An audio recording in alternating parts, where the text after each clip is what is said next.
प्राप्त हुई, ये हुई 80 रैंक, याद रखेगा। और पहले स्थान पे कौन रहा? पहले स्थान पे रहा इसमें डेनमार्क। देखो इसमें जो रैंक दी जाती है ना, ये 0 से 100 के बीच में दी जाती है, मतलब जिसका 0 स्कोर है ये हाईली करप्ट है, और जिसका 100 स्कोर आता है मतलब टूवर्ड्स 100 तो वो लीस्ट करप्ट होता है, मतलब वेरी क्लीन। यहाँ पे किसी भी प्रकार की कोई करप्शन नहीं है, तो ये बात आप याद रखेगा। और इसमें भारत को जो इसमें स्कोर प्राप्त हुआ ना, ये हुआ 41। देखो CPI करप्शन परसेप्शन इंडेक्स 2019 में जब ये जारी किया गया 2019 का, तो भारत को 80 रैंक प्राप्त हुई। और 2018 के लिए जब ये जारी किया गया था तो उसमें भारत को रैंक प्राप्त हुई थी इसमें 78। बात करें दूसरे ऑप्शन की, 1 दिसंबर को वर्ल्ड एड्स डे मनाया जाता है, 2 दिसंबर को वर्ल्ड कंप्यूटर लिटरेसी डे ये मनाया जाता है, 5 दिसंबर को वर्ल्ड सोइल डे ये मनाया जाता है, और 9 दिसंबर को इंटरनेशनल एंटी करप्शन डे। बढ़ते हैं अगले क्वेश्चन की तरफ। केंद्रीय चिड़ियाघर प्राधिकरण की 37वीं बैठक में किन 2 राज्यों के नए चिड़ियाघरों को मान्यता प्रदान की गई है? तो अभी बिहार और उत्तर प्रदेश के 2 नए चिड़ियाघरों को मान्यता प्रदान की गई है, तो डी इस क्वेश्चन का सही आंसर है। बिहार में को जो नालंदा है, नालंदा में है राजगीर जू सफारी, एक तो ये है, और उत्तर प्रदेश के गोरखपुर में शहीद असफुल्ला खान प्राणी उद्यान, ये एक पार्क है। मतलब ये जो 2 जू हैं, बिहार के नालंदा में क्या नाम है? राजगीर जू सफारी, और उत्तर प्रदेश के गोरखपुर में शहीद असफुल्ला खान। तो इन दोनों को अभी मान्यता प्रदान की गई है सेंट्रल जू अथॉरिटी के द्वारा। देखो अभी हाल ही में 7 दिसंबर को इसकी बैठक हुई थी जिसमें ये फैसला लिया गया है। अब बात करें सेंट्रल जू अथॉरिटी की, तो देखो इसे गठन किया गया था वाइल्ड लाइफ प्रोटेक्शन एक्ट। कौन सा एक्ट है? 1972। इसके तहत इसको गठित किया गया था। चेयरपर्सन कौन होते हैं? पर्यावरण मंत्री। कौन है अभी? प्रकाश जावड़ेकर, ये इसके चेयरपर्सन है। अच्छा ये बताइए प्रोजेक्ट टाइगर ये कब लॉन्च हुआ था? प्रोजेक्ट टाइगर लॉन्च हुआ था 1973 में। एग्जाम में काफी बार पूछा जाता है कि प्रोजेक्ट टाइगर कब लॉन्च हुआ था? 1973 में। अब बात हुई है इसमें बिहार और उत्तर प्रदेश की, तो सबसे पहले बिहार के बारे में जान लीजिए आप। बिहार की कैपिटल क्या है? पटना। मुख्यमंत्री कौन है? नीतीश कुमार। गवर्नर फागू चौहान। उत्तर प्रदेश, झारखंड, पश्चिम बंगाल, 3 राज्यों के साथ सीमा लगती है। 38 जिले हैं, लोकसभा की 40 सीटें, राज्यसभा की 16, विधानसभा की 243, विधान परिषद की 75। हाईकोर्ट की बात करें, पटना में हाईकोर्ट है और संजय करोल इसके मुख्य न्यायाधीश हैं। अब बात करें उत्तर प्रदेश की, कैपिटल क्या है? लखनऊ। मुख्यमंत्री योगी आदित्यनाथ। आनंदीबेन पटेल राज्यपाल हैं। 1 यूटी और 8 राज्य के साथ उत्तर प्रदेश की सीमा लगती है। यूटी तो है दिल्ली, और राज्य है उत्तराखंड, हरियाणा, राजस्थान, मध्य प्रदेश, बिहार, झारखंड, छत्तीसगढ़, हिमाचल प्रदेश। जिलों की बात करें, 75 जिले हैं, लोकसभा की 80 सीटें, राज्यसभा की 31, विधानसभा की 403 और विधान परिषद की 100 सीटें। ये सभी सीटें दूसरे राज्य के कंपैरिजन में यूपी में सबसे ज़्यादा हैं। हाईकोर्ट की बात करें, इलाहाबाद में इसकी हाईकोर्ट है, और मुख्य न्यायाधीश कौन है? मुख्य न्यायाधीश हैं इलाहाबाद हाईकोर्ट के गोविंद माथुर। अगला क्वेश्चन, नोकिया ने भारत के किस शहर में 5G उपकरण का उत्पादन शुरू किया है? तो अभी हाल ही में नोकिया ने तमिलनाडु के चेन्नई में 5G इक्विपमेंट के प्रोडक्शन को स्टार्ट किया है, तो बी इस क्वेश्चन का सही आंसर है। अब देखो बात हुई है इसमें चेन्नई की। चेन्नई कहाँ पर है? तमिलनाडु में। तमिलनाडु की कैपिटल क्या है? चेन्नई। मुख्यमंत्री कौन है? इदप्पड़ी के पलानीस्वामी। गवर्नर बनवारी लाल पुरोहित। बाउंड्री की बात करें, आंध्र प्रदेश, केरला, कर्नाटका, 3 राज्यों के साथ सीमा लगती है। 38 जिले हैं, लोकसभा की 39 सीटें, राज्यसभा की 18, विधानसभा की 234 सीटें हैं। हाईकोर्ट की बात करें, चेन्नई में इसकी हाईकोर्ट है, और अमरेश्वर प्रताप शाही चेन्नई हाईकोर्ट के मुख्य न्यायाधीश हैं। माउंट एवरेस्ट की ऊंचाई कितनी घोषित की गई है? तो देखो अभी हाल ही में चाइना और नेपाल के द्वारा इसकी हाइट को रिवाइज किया गया। देखो 1954 में सर्वे ऑफ इंडिया के द्वारा जब इसकी हाइट जारी की गई थी ना, तो उस समय थी 8,848 मीटर, और अब ये जो दोबारा से इसकी हाइट मापी गई है तो ये सिर्फ 86 सेंटीमीटर इसमें बढ़ोतरी हुई है। मतलब 8,848.86 सेंटीमीटर इसकी हाइट नापी गई है।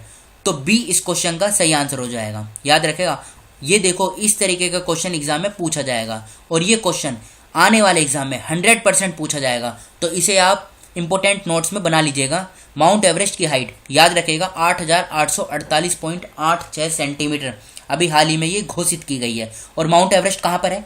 ये नेपाल में है। नेपाल में इसे सागर मत्था नाम से जाना जाता है। बढ़ते हैं अगले क्वेश्चन की तरफ। किसने F1 ग्रैंड प्रिक्स रेस जीत ली है?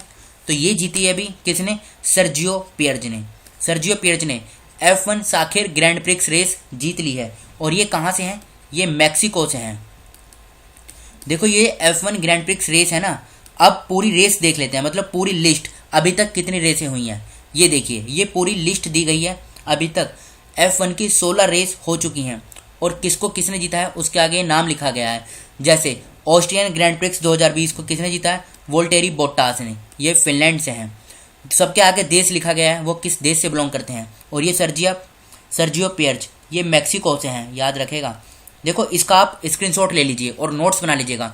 वैसे तो डिस्क्रिप्शन बॉक्स में जो लिंक दिया गया है उसमें भी इसकी ये पूरा नोट कर दिया गया है, तो PDF आप इसकी डिस्क्रिप्शन बॉक्स से डाउनलोड कर लीजिएगा। बढ़ते हैं अगले क्वेश्चन की तरफ। DB गुप्ता को किस राज्य का मुख्य सूचना आयुक्त नियुक्त किया गया है, तो देखो अभी हाल ही में राजस्थान का चीफ इंफॉर्मेशन कमिश्नर अपॉइंट किया गया है DB गुप्ता को। देखो इन्हें किसके द्वारा इन्हें शपथ दिलाई जाती है, मतलब इनको अपॉइंट किया जाता है किसके द्वारा, जो उस राज्य के राज्यपाल होते हैं। तो याद रखेगा गवर्नर के द्वारा इन्हें अपॉइंट किया जाता है, तो C इस क्वेश्चन का सही आंसर है। अब बात हुई है इस क्वेश्चन में राजस्थान की, तो राजस्थान की कैपिटल क्या है, कैपिटल है राजस्थान की जयपुर। जयपुर को पिंक सिटी के नाम से भी जाना जाता है, याद रखेगा। मुख्यमंत्री अशोक गहलोत, गवर्नर कलराज मिश्रा। पंजाब, हरियाणा, उत्तर प्रदेश, मध्य प्रदेश, गुजरात, 5 राज्यों के साथ सीमा लगती है। 33 जिले हैं, लोकसभा की 25 सीटें, राज्यसभा की 10, विधानसभा की 200 सीटें। हाईकोर्ट की बात करें, जोधपुर में हाईकोर्ट है और इंद्रजीत महंती यहाँ के मुख्य न्यायाधीश हैं। कौन सा देश 2021 में एशिया कप की मेजबानी करेगा, तो श्रीलंका 2021 में एशिया कप की मेजबानी करेगा। देखो पहले ये पाकिस्तान में होना था 2020 में, लेकिन कोविड-19 के कारण फिर इसे पोस्टपोन कर दिया गया 2021 के लिए। लेकिन 2021 में ये पाकिस्तान में नहीं होगा, ये श्रीलंका में होगा। तो पाकिस्तान ने बोला फिर हम क्या करेंगे, तो इनको बोला गया कि आप 2022 में इसे होस्ट कर लीजिएगा। तो याद रखेगा 2021 में ये श्रीलंका में होगा और 2022 में ये पाकिस्तान में होगा। अब बात करें श्रीलंका की, कैपिटल क्या है, कोलंबो। देखो 2 कैपिटल हैं, कोलंबो कौन सी है, कोलंबो तो एग्जीक्यूटिव और जुडिशियल कैपिटल है, और इसकी जो एडमिनिस्ट्रेटिव कैपिटल है, सॉरी लेजिस्लेटिव, ये कौन सी है, श्री जयावर्धने पुरा कोट्टे। फिर से बोलता हूँ, श्री जयावर्धने पुरा कोट्टे, ये इसकी लेजिस्लेटिव कैपिटल है। बात करें प्रेसिडेंट की, तो प्रेसिडेंट कौन है, गोताबया राजापक्षे। गोताबया राजापक्षे यहाँ के राष्ट्रपति हैं। प्रधानमंत्री कौन है, महिंद्रा राजापक्षे यहाँ के प्रधानमंत्री हैं। तो डी इस क्वेश्चन का सही आंसर है। बढ़ते हैं अगले क्वेश्चन की तरफ। कनाडा में ब्रिटिश कोलंबिया विधानसभा का अध्यक्ष किसे चुना गया है, तो अभी हाल ही में राज चौहान को कनाडा में ब्रिटिश कोलंबिया असेंबली का अध्यक्ष चुना गया है। ए इस क्वेश्चन का सही आंसर है। अब बात करें दूसरे ऑप्शन की, ग्रेग बार्कले, इनको ICC इंटरनेशनल क्रिकेट काउंसिल का अध्यक्ष चुना गया था। रस्किन बॉन्ड, इनको Tata literature life time achievement award 2020 से सम्मानित किया गया था। फिर से बोलता हूँ, Tata literature life time achievement award 2020। Hariharan, ये कौन है, इनको केरला सरकार का JC डैनियल अवार्ड से सम्मानित किया गया था। अच्छा ये बताइए कनाडा की कैपिटल क्या है, अक्सर एग्जाम में पूछा जाता है, ओटावा। याद रखिएगा ओटावा कनाडा की कैपिटल है। ए इस क्वेश्चन का सही आंसर है।